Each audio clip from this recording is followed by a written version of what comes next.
All right, so I'm not in my usual place, but from the top secret location in the great American Southeast, I bid you hello. This is eBEFOREi Video Reviews, and I'm here to take a look at Transformers Power of the Primes WINDCHARGER.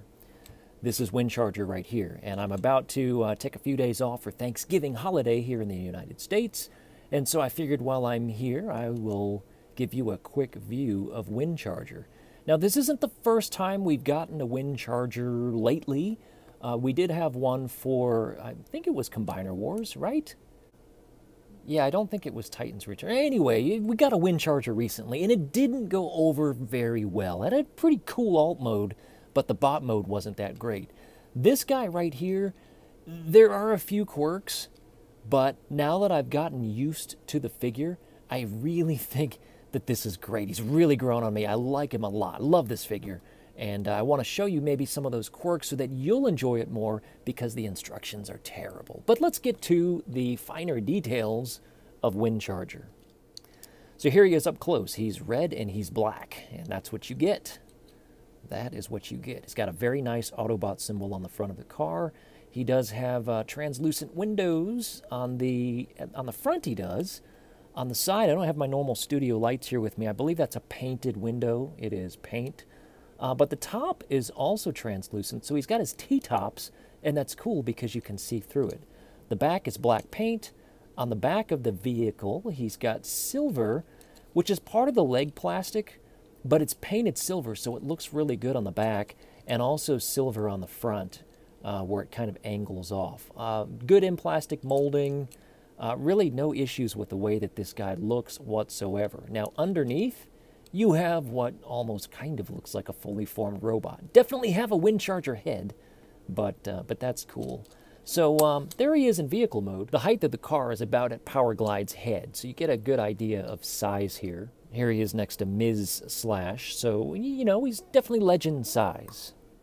Now let's get into some of those quirks that I mentioned while we transform him into a robot. All you need to do at first is you can start off by going into the legs, and it's best to kind of wiggle at him, and you'll get that windshield loose as you wiggle, and then you can lift right at the two little transparent glass windshield panels, and that, lifting this whole section up, is where you would put a Titan Master or a Prime Master figure. I don't have any with me here at the top secret location, but that's where he would go, and then you just close it all back down. When you do close it back down, you've got two tabs here and two tabs right there, and it does go down as long as you've got that up right into position with no problem and it's back in. So not really an issue with getting that back together. But again, I'm going to wiggle, pull this up. That will become his legs. Now I'm going to take this part and split it just like that. Then I'm going to take this and I'm going to fold it back one time and then take the transparent panel and push that down like that. That forms his heel for the foot, so that works out really well. Rinse and repeat on the other side, and there you go. His feet are formed. To finish the transformation, we're going to pull the arms out. And actually, before you do that, you want to give the top of the hood a little bitty kind of a push to get that back out. Then you could take the arms and pull them out. And these are on a hinge joint here and a ball joint here. Now, the instructions for this are terrible, especially when going from robot into vehicle mode. Basically, what you got to do is there's two different joints here. Let's get up close. Okay, there's a hinge right here, hingey, and then there's another hinge right there. There's a pin holding that together. So you've got two different movable points. To get him back into his robot mode, you want to straighten it out and then put the entire thing back so that you've got that space down there, and you're looking at it from the front. You don't see anything sticking up. It's just the top of the chest and the head in the background. Going back to vehicle mode, you want to lift this up and then drop it on that hinge right here so that you see what looks like a little bit of extra neck sticking out there. So again, here he is without it because it's down in there. And then with it, I'm going to lift it up and drop it on that hinge, and that's going back into car mode. All right, so since we're putting this in bot mode, I'm going to lift it up, Drop the whole thing down so that it's flat. Take the back of the panel, and this is on a dual hinge as well. There's a hinge, and I'm going to drop this down, and there's a peg right here and a hole right there, and you're going to marry them together. Play some sweet music, marry them up, and you're basically done. You can straighten out the shoulders, and at this point, you're ready to stand him up, pose him up, and there he is in his robot mode. He really does look quite nice. I'm very pleased with the way that this turned out. He's got a little bit of a backpack. Doesn't really bother me. Hopefully it doesn't bother you. It makes, because it locks into the back, he's very solid. He feels good in hand. He doesn't have that kind of flimsy feeling that I had when I held Beachcomber for the first time. If you look at the review right before this one, I've got Beachcomber in the studio, and he's a good figure. He's just not as solid. And this one right here has just got a nice chunky solid feel. Let's take a look at all of the articulation. He's got that shoulder hinge right here that you can move up and down in a ball joint right there, so you can take the arm all the way around unobstructed. He does have a ball joint right here in his elbow. The fist does not move. There's no waist articulation. He does have a ball joint right in his leg. Knee bend goes beyond the 90 due to transformation because it flips all the way around. He doesn't have swivel right there underneath the hip. That would have been awesome because you could have gotten a little bit of leg pivot when you're posing your figure. And as is, it can get a little bit awkward because you can't really go out like the splits. It just would have been nice if you could have, you know, just bent that a little bit. That would have worked out really well.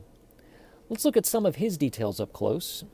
The face sculpt is great. It really is. He's got silver paint, kind of a bluish tint on the eyes. Again, I don't have my actual light kit here, so you don't get quite the natural light on most of my reviews, but you get the idea. The face is nice. This is just unpainted gray right here, and unpainted gray on the chest.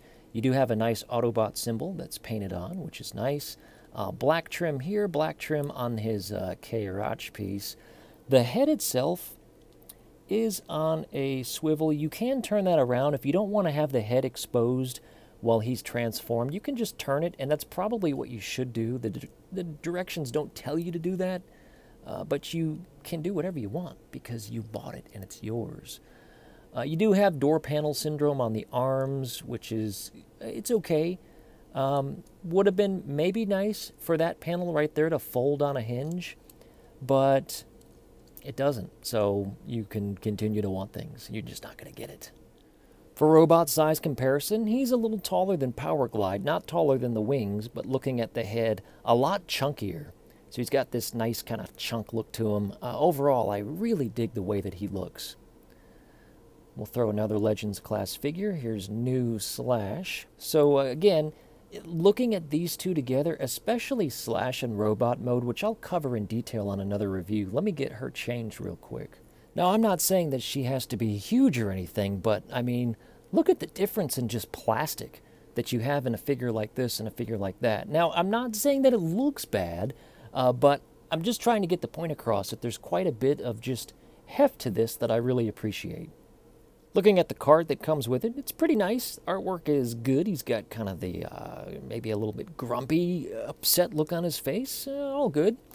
On the back, Power of the Primes. This one's tagged as Nexus. It says magnetized other bots to quickly form combiners. And then some other languages, so you can translate that if you want. But here's a pro tip. It's the same as that one. So that concludes my detailed yet quick look at Transformers Power of the Primes Legends Class WINDCHARGER. I really hope you've enjoyed this review. Again, I wanted to get one quick. If you're in the States and celebrate Thanksgiving, happy Thanksgiving, and I'll see you guys shortly after the holiday with lots of new figures to show you. So thanks again. If you want to catch up with me on social media, I'm on Facebook.com/eBEFOREi. I'm YouTube.com/eBEFOREiNet to see all of my videos. And you can also follow me on Twitter. I'm at eBEFOREiNet.